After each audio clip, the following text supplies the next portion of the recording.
kizibu obutabaako mu bbanja ekizibu kiyinza okutuukako nga teweetegekerawo nga munange okyalaba oli muto anti baatukolera okufa nga toyinza kulowoozaako bwe weeraba akanyama ne six packs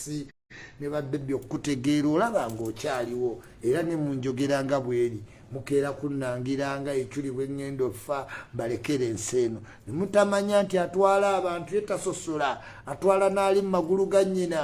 omuzibe obutanaaba mu maaso n'abalya kasasiro oli teyeeguya tomubuulira kyakkola naye buli ssaawa olw'okuba gwe obakolera ng'okufa okulaba ku bakadde kikuleetera okulowooza nti okyaliwo ebbanga ddene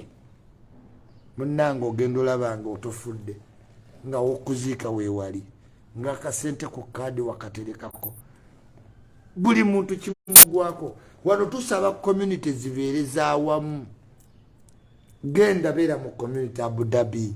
beera mu community Doha beera mu community South Africa wenyigire mu bukulembeze otegeere ebintu ebitambula mu nsi yo ebyobuvunaanyizibwa